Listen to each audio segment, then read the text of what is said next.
For a workers' chamber, part 4.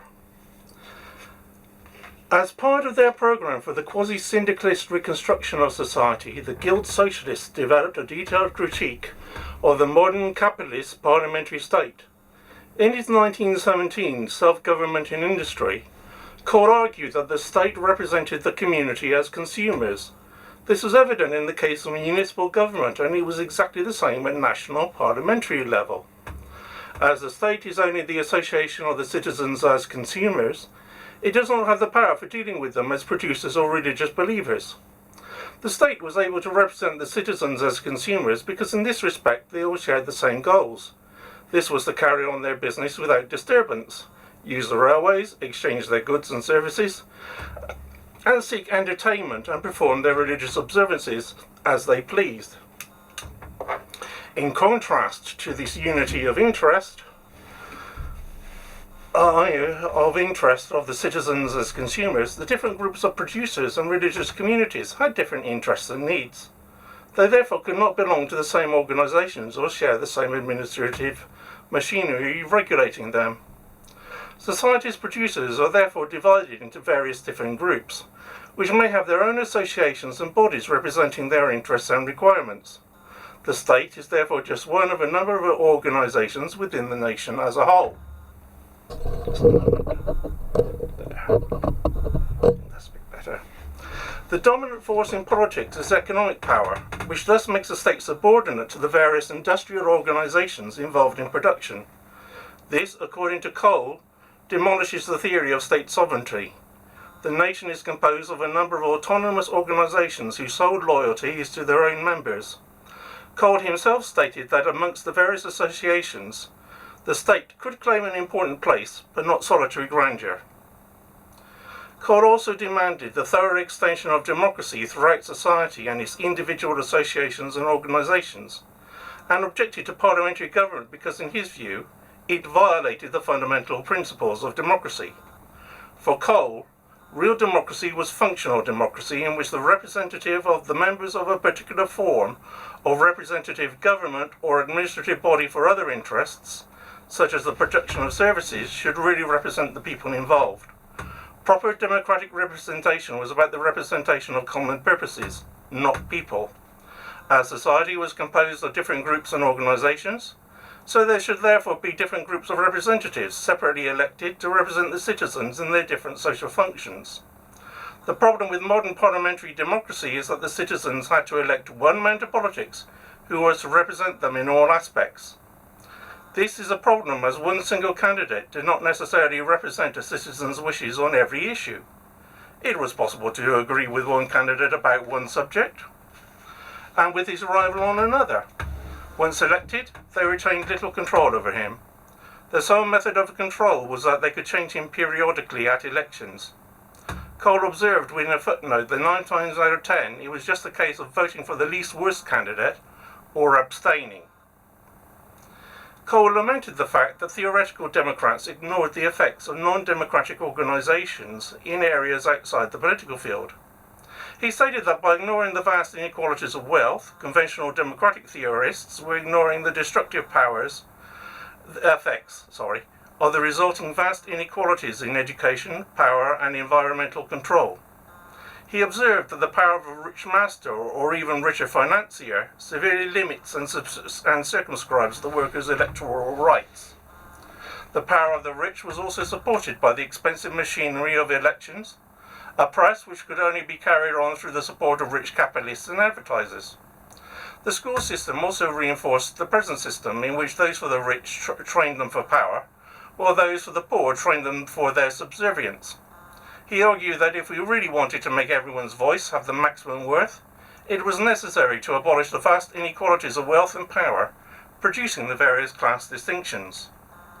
Cole remarked on the rise of working class power in the trade unions and cooperative societies and other organizations, but considered that they were held back by being extra-constitutional.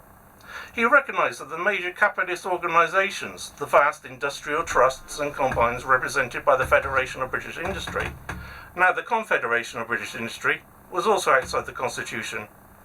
This, however, was not a problem for them, as they were the same class as those holding social and economic power in the community and political power in the state. Cole stated clearly that for a society to be truly democratic, government should not just rest on the implied consent of the governed and their passive acquiescence, but on the active involvement of its citizens. He therefore stated that men will never recognize or regard as self-government in any association a system which does not give to them directly as a group the right of framing their common rules, to govern their internal affairs, and of choosing by their own decisions those who are to hold office and authority in their midst. This being so, no solution of the problem of industrial government is really a solution at all, unless it places the rights and responsibilities of the internal conduct of industry directly upon the organised bodies of producers. On no other condition will men who have risen to a sense of social capacity and power consent to serve or to give of their best. Any other attempted solution will therefore break down before the unwillingness of the workers to produce, and will afford no way of escape from the impasse to which we have already been brought by the denial of capitalism of the human rights of labour. It is our business then to accept unreservedly the claim of the producer, and at the same time to reconcile it with the consumer's claim that his voice shall also count. St. Simon, Fascism and the Corporative State. While Cole and the other guild socialists, like anarchists and syndicalists, look forward to the destruction or painless extinction of the modern omnicompetent state and its omnicompetent parliament in order to create the new democratic society, other political theories wish to retain both the state and a central political assembly. Unlike conventional parliaments, these assemblies will represent the industrial producers and their various organisations. This system of cooperative government was first proposed by the French nobleman Claude-Henri de Saint-Simon in a series of books and pamphlets published between 1803 and 1824. St. Simon had originally been a supporter of parliamentary democracy, but came to reject it because he believed that ordinary people did not possess the necessary skills and political insights to rule competently and effectively. He therefore wished to replace it with a system of government through technocratic experts. He was deeply impressed by the emergence of modern industrial society, and believed that government should be reorganized to give the leadership to the new classes of industrial producers, the captains of industry and the workers, instead of the old feudal classes and the clergy. Those who refused to participate, such as the unemployed, the nobility, military, and unproductive proprietors, would also lose their political representation in government. In his scheme for governmental reform, instead of a parliamentary assembly, there would be a system of 3 chambers, each composed of experts who would together formulate a plan for managing industry and the economy. He explained this system in the 6th letter of The Organiser, which appeared in 1819 and 1820. The new parliament would consist of a House of Commons, which would in turn comprise 3 chambers. The first of these was to be a chamber of invention, composed of 3 sections. The first section was composed of 200 civil engineers. The second section will be made up of 50 poets or other writers, and the third would include 25 painters, 15 sculptors or architects, and 10 musicians. This chamber would annually produce a plan of public works, and after this was submitted, it was to give its advice on any additions and improvements which needed to be made. The most important parts of this would be irrigation, land clearance, and the construction of roads and canals. It would also be concerned with producing a plan of public holidays. The second chamber was to be the Chamber of Examination. It would have 300 members. These would comprise 100 biologists, 100 zoologists, and 100 mathematicians. Its duties would be to examine the plan produced by the first chamber and also to draw up a scheme for public education.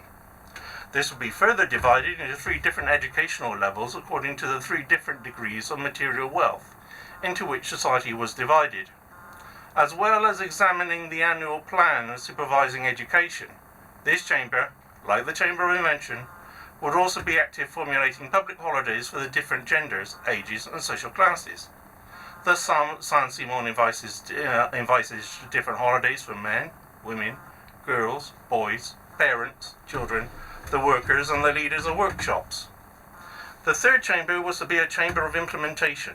This would be formed after the first 2 had met. It was to include representatives from every branch of industry. It would have the task of carrying out the plan formulated and approved by the first and second chambers. Unlike the members of those chambers, however, its members would not have a salary, as they would be drawn from the leading captains of industry and so be personally wealthy. As well as implementing the plan, this chamber would also be responsible for setting and collecting taxes. St. Simon believed that government should be carried out by industrial elites, but his scheme for government did contain one democratic element. He believed that all Frenchmen should be invited to draw up a plan for the defence of their country. He qualified this, however, by stressing that the military engineers should be particularly invited. His ideas were largely forgotten as they were overtaken by other forms of socialism, such as Marxism, though it did influence the economic policies of Napoleon III's regime from 1852 to 70. Napoleon III took over from Saint-Simon a belief in economic expansion through planning and a program of public works, with the close cooperation of capitalists and industrialists. During his reign, this was particularly influential in the development and expansion of the French railway network. The fascist corporative state. Similar ideas appeared over a century later in the corporative state set up by the Italian fascists under Mussolini.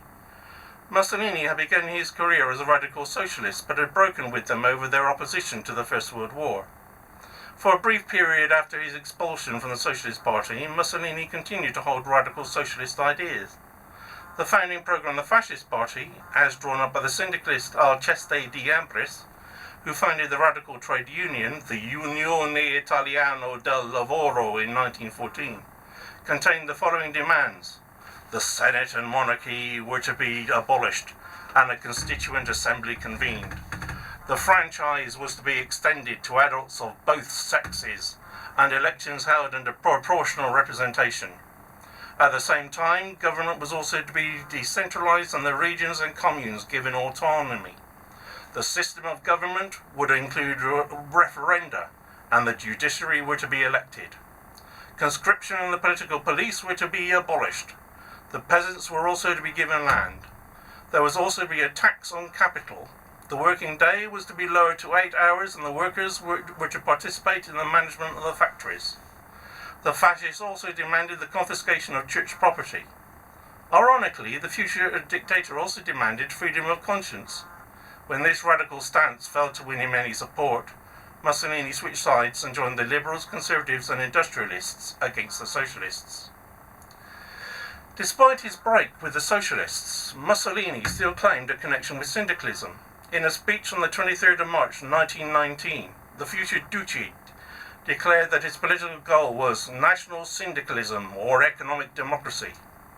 Several of Italian fascism's leading ideologues and party functionaries, such as Michele Bianchi, Livio Ciardi, Agostino Lancillo, Paolo Orano, Sergio Panunzio, Mario Racheli, Luigi Razza, and Edmondo Rossoni, came to it from syndicalism, and were responsible for the fascist conception of the corporate state. Other influences came from the nationalists, Alfredo Rocco and Enrico Corradini, and the Charter of Cornaro. This was the proto-fascist constitution for the island of Fiume, after its conquest by the poet and soldier Gabriele D'Annunzio, after Mussolini's 1919 election programme. This was also drafted by Alceste di Ambris. Even before the war, from 1908 to 1914, there had been increasing dissatisfaction in Italy with Parliament's perceived inability to manage the economy correctly. The reformist socialist trade unions believed that legislation should be debated and passed in the same manner as they negotiated with employers over wages and conditions. They recommended that legislation should be passed to smaller technical bodies which directly represented the interests involved. The process of negotiation would be speeded up and the decisions themselves would be improved. The problems of managing Italian industry and economy became particularly acute with the massive expansion of the state and bureaucracy during the war. The Confederation of Industry also pressed for a more collective approach to decision-making. Its secretary, Gino Olivetti, declared the future lay with organised classes. As a result, politicians and political theorists turned to syndicalism and governmental systems based on the medieval guilds for solution. The Confederazione Generale Italiano the Lavoro or CGL, one of the main Italian trade unions, demanded the creation of a constituent assembly of labour and for national production to be placed under the control of a supreme economic council. The industrialists on their part argued that economic policy should be decided by elected technocratic councils. The former anarcho-syndicalists Lancillo and Rocca believed that in a future organised around syndicalist technocratic councils, conflicts of interest would automatically be settled. They conceived of the future fascist state of a self-regulating technocracy under the supervision of middle-class experts. And that concludes part 4. Thank you for listening.